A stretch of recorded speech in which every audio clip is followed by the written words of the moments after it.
দর্শক, আজকে আমার এই বিশেষ আয়োজন বিশ্বকবি কবিগুরু রবীন্দ্রনাথ ঠাকুরের জন্মবার্ষিকীর প্রতি শ্রদ্ধার প্রতি। হ্যাঁ, 153 বছর জন্মদিন এই তো সবে গেল। আমরা সেটাকে সেলিব্রেট করার জন্য আজকে রেখেছি ঠাকুর বাড়ির রান্না। আমি প্রথমেই দুটো রান্না দেখাচ্ছি।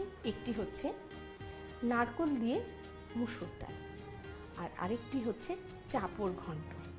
দুটোর ইনগ্রিডিয়েন্টস কিন্তু খুবই সাধারণ, কিন্তু খেতে অসাধারণ। আমি আপনাদের সাথে শেয়ার না করে পারছি না। চলুন এই রান্নাগুলো শুরু করার আগে আমরা একটু দেখে আসি এটা রান্না করতে কি কি উপকরণ লাগে।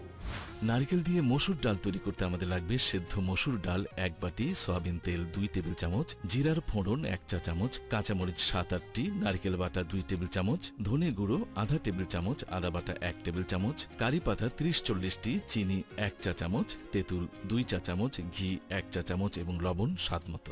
চাপড় ঘন্ট তৈরি করতে আমাদের লাগবে মটর ডাল বাটা আধা কাপ, সয়াবিন তেল 1 কাপ, সরিষার তেল 1 টেবিল চামচ, 5 ফোড়ন ও সরিষা গুঁড়ো 2 চা চামচ, কাঁচামরিচ 5-6টি, মিষ্টি আলু কুচি 1 কাপ, মিষ্টি কুমড়ো কুচি 1 কাপ, বেগুন কুচি 1 কাপ, পটল কুচি 1 কাপ, ঝিঙা কুচি 1 কাপ, চিনি 1 চা চামচ, আদা বাটা 1 টেবিল চামচ, ঘি 1 টেবিল চামচ এবং লবণ স্বাদ মতো। আমি প্রথমে আপনাদের জন্য রান্না করব মসুর ডাল নারকোল দিয়ে। একেবারে সিম্পল ইনগ্রিডিয়েন্টস। আমি প্রথমে এতে দেব একটু সাদা তেল। আমাদের তেলটা গরম হোক। আমি এখানে মুসুর ডাল সিদ্ধ করে নিয়েছি, একেবারে কিচ্ছু না দিয়ে, নুন টুন কিচ্ছু দেইনি। এতে আমি প্রথমে দেব জিরার ফোড়ন,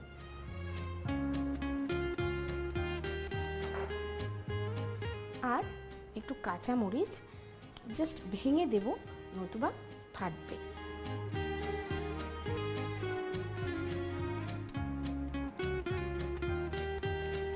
দেখুন আমাদের জিরা এবং মরিচ ফোড়ন চলে এসছে। এখন আমি এতে দেব নারকেল বাটা এবং এর মধ্যে দিয়ে দেব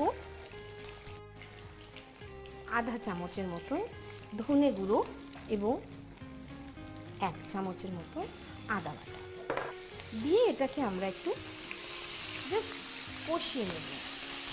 অল্প একটু পানি দেব যাতে পুড়ে না যায়। এই ফাঁকে আমরা 2-1টা কারি পাতা দিয়ে দেব। এতে আমি দেব লবণ এবং চিনি, আর দেব যে বিশেষ জিনিসটা সেটা হচ্ছে তেঁতুল গোলা। সাধারণ একটা অম্ল মধুর স্বাদ। এখন আমি এতে দেব সেদ্ধ করা ডাল। এতে একটু পানি দিয়ে দেব পছন্দ মতো থকথকে কনসিস্টেন্সি আনার জন্য। প্রিয় দর্শক, দেখুন প্রায় হয়ে এসছে আমার ডালটা। এখন জাস্ট ফিনিশিং এর জন্য একটু কাঁচা কারি পাতা আর 2-3টা কাঁচামরিচ দিয়ে দেব এবং সেই সাথে দিব একটু ঘি। দেখুন এটা কিন্তু ঠাকুরবাড়ির নিয়ম। এখন পরিবেশন করব।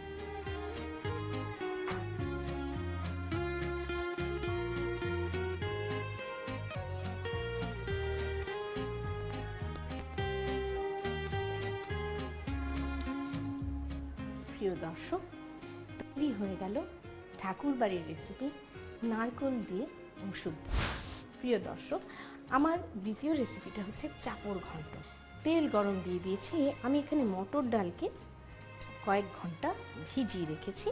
ভিজিয়ে রেখে মোটামুটি একটু দানাদার করে পিষে নিয়েছি। এতে আমি দেব লবণ,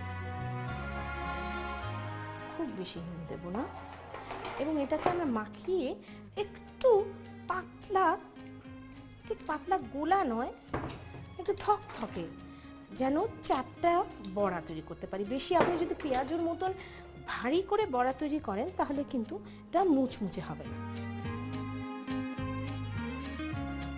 আমাদের চাপড় ভাজা হোক, এই ফাঁকে আমরা ঘন্টটা তৈরি করি। আমি প্রথমে দেব একটু সর্ষের তেল, খুব অল্প তেল দিলাম। এতে আমি সম পরিমাণের পাঁচফোড়ন এবং সর্ষে তেলে ফাঁকি করে রেখেছি, তাই একটু দেব। এতে দেব একটু মুখ চিরে কাঁচামরিচ,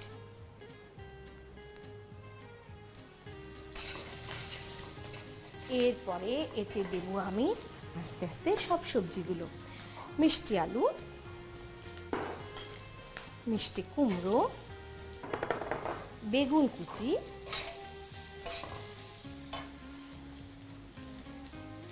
পটল কুচি, ঝিঙে কুচি করে দিলাম। এবার এই সাথে দেব একটু লবণ এবং একটু চিনি। ভালো করে সবজিটাকে মিশিয়ে নিই। আমাদের চাপড় রং ধরতে শুরু করেছে, এখন একটু জালটা কমিয়ে দিয়ে আমরা এটাকে উল্টে দেব। হতে থাকুক চাপড়। প্রিয় দর্শক, এতে কিন্তু কোনো পানি দেওয়া যাবে না, এই রকম ধিমা আছে। এখন আমরা এটাকে ঢেকে দিয়ে মিনিট 10-এর জন্য মজে আসতে দিই এবং আমাদের চাপড়ও ততক্ষণে ধিমে আছে ভাজা হয়ে যাবে। প্রিয় দর্শক, আমরা ফিরে আসছি 10 মিনিট পর।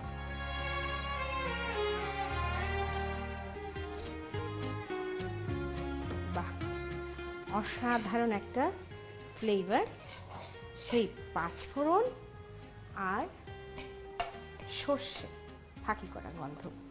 আমাদের ঘন্টটা হয়ে এসছে। চাপড়ের কি অবস্থা দেখি, দেখুন মচমচে হয়ে গেছে এই চাপড়, একেবারে কুড়মুড়ে পেঁয়াজের মতন।